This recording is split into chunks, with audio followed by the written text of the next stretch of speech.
Salut tout le monde, j'espère que vous allez bien. On se retrouve aujourd'hui pour parler de Lamine Yamal par-ci, Lamine Yamal par-là. On fait que d'entendre parler de lui, c'est un truc de fou.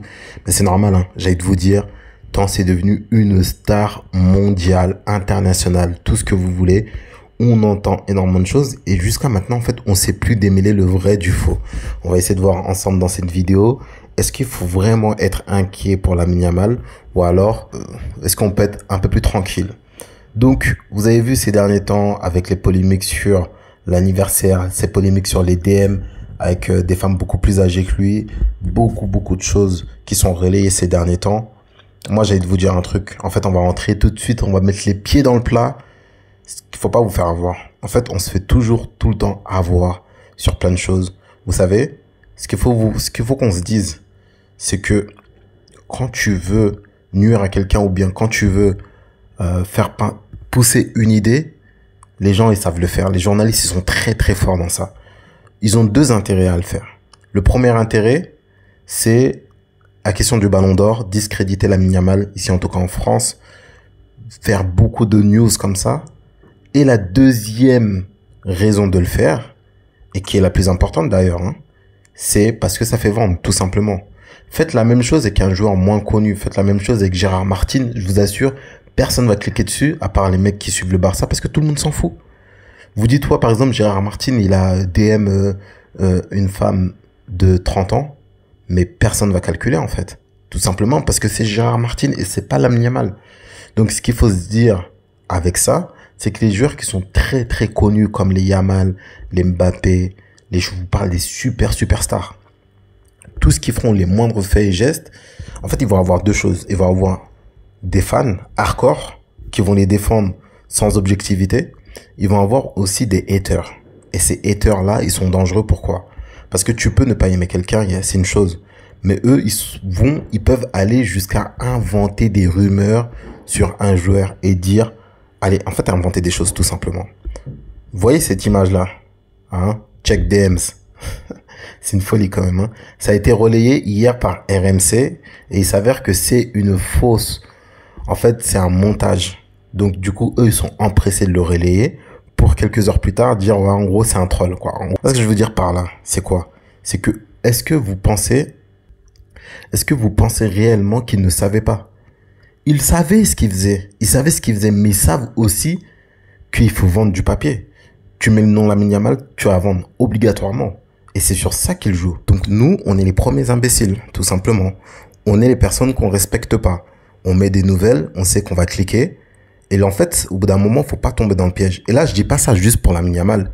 Moi, en vrai, je m'en fous, en fait. Je vous dis ça pour tous les joueurs. Même les joueurs que vous aimez le moins, il faut être juste et honnête avec les gens, tout simplement, et ne pas les prendre pour des imbéciles.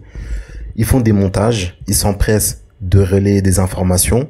Vrai ou faux, on s'en fout, parce qu'il faut que ça fasse du clic. Ça fait du clic, t'as de l'argent. Et eux, c'est juste ça qu'ils prennent en compte. Ils prennent pas en compte tout le mal que ça peut faire, c'est pas leur problème.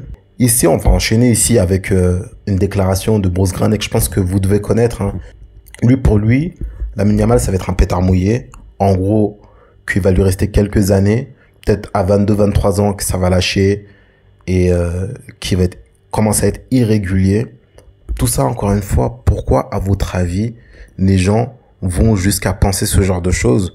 Je vous le dis encore une fois, c'est toujours la même chose. C'est ce qu'on entend sur le joueur. Ça veut dire que comme c'est un mec... En fait, lui aussi, il est jeune, hein. Lui aussi, par contre, sur ça, il va falloir qu'il gère. Comme c'est un joueur qui fait vendre, les journalistes, ils l'ont bien compris. Et comme ils ont compris que le mec, il s'en fout aussi, que Lamine Yamal, il s'en fout, ils en profitent. C'est-à-dire, il raconte tout, il raconte n'importe quoi. Et au bout d'un moment, ça va être à lui de gérer. Donc les gens, ils ont l'impression qu'il fait absolument n'importe quoi. Après, moi, je suis pas au courant. Je suis pas avec lui. Je ne sais pas. Peut-être c'est vrai. Peut-être c'est faux. Moi, je pense qu'il y a plus de chances que ce soit faux que ce soit vrai. Mais après, encore une fois, je pense qu'il y a quand même une part de vérité aussi. Vous voyez ce que je veux dire? Mais ce que je veux dire par là, c'est qu'ils savent aussi qu'il fait vendre. Donc, du coup, on en profite. On balance beaucoup de choses et nous, on tombe toujours dans le piège. Comme je vous le disais, des joueurs au Barça qui font des soirées ou je ne sais quoi, il y en a beaucoup, c'est juste que nous, on sait pas, c'est tout. Hein, je vais pas les sortir. Moi, maintenant, la chose que j'ai à penser et à dire par rapport à ça, c'est que la réponse finale, on va l'avoir cette saison pour moi. C'est-à-dire que là, l'ampleur qu'il a pris avant la saison qui vient de s'écouler, c'était déjà une star parce qu'il avait fait un Euro de ouf, il s'était fait connaître pendant l'Euro, vraiment aux yeux de tout le monde. Là, il a confirmé, maintenant c'est plus une star que au niveau football, là c'est vraiment une star mondiale, tout le monde le connaît, même dans la rue, il se balade, les gens ils vont le reconnaître. C'est là où son statut il a changé et voir quel impact ça va être sur lui, là ça va être intéressant et on va voir comment il va s'adapter avec ce nouveau statut qu'il va avoir là la saison. En plus de ça, quelque chose qui l'attend, c'est le numéro 10. Et toutes ces choses-là, moi je me dis que vraiment, que si c'était vraiment un mec qui était là juste pour s'amuser, il prendrait pas le numéro 10. Il sait l'impact, il sait aussi comment, ce que ça veut dire, ce que ça représente. Lui, il est là pour laisser son empreinte dans le foot, tout simplement. Cette saison, on va avoir une confirmation. C'est soit on va voir, en fait, on va entendre tout simplement, peut-être moins impliqué, qui boude, toutes ces choses-là. Si on voit, là, on va commencer à se poser des questions. Tant qu'on n'en est pas là, il n'y a pas d'inquiétude à avoir. Par contre, s'il y a une chose qui pourrait être bon pour lui, je pense, et qui va lui permettre aussi d'élever son niveau de jeu et surtout d'être performant pendant plusieurs années, c'est d'avoir ce que Messi a eu. Le meilleur cadeau qu'il a eu, je pense, c'est d'avoir un Cristiano Ronaldo dans les pattes.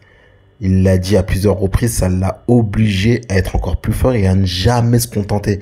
Quand il voit Cristiano met 1, lui, il fallait qu'il mette 2 ou bien qu'il mette au moins 1. Et je pense que Lamine Yamal, il lui faut quelque chose comme ça à Madrid. Et ça lui fera du bien. Il lui faut un crack de fou à Madrid qui peut le concurrencer. Même s'il ne le concurrence pas en termes de niveau, mais au moins qu'il concurrence dans les chiffres ou dans les moments marquants de la saison. Lui, ça va lui permettre aussi de garder le cap. Parce que là, en fait, dans le monde du football, actuellement, il n'a pas de concurrence. Pour moi, sur son niveau intrinsèque, il a zéro concurrence. Et c'est ça qui peut lui poser problème. Mais croyez-moi, à partir du moment où il va y avoir un jeune qui va éclore, qui va être super, super fort, vous allez voir, Lamine Yamal, il sera concentré à 1000% sur le football. Pour le moment, les gars, on profite. Il va prendre le numéro 10. S'il se passe des choses, on en parlera. Tant qu'il n'y a rien, il n'y a rien, tout simplement, comme on dit. Allez, les gars, j'espère que vous avez aimé la vidéo. N'hésitez pas à liker, à vous abonner, à lâcher un commentaire. Moi, je vous dis, passez une bonne journée. Ciao, ciao.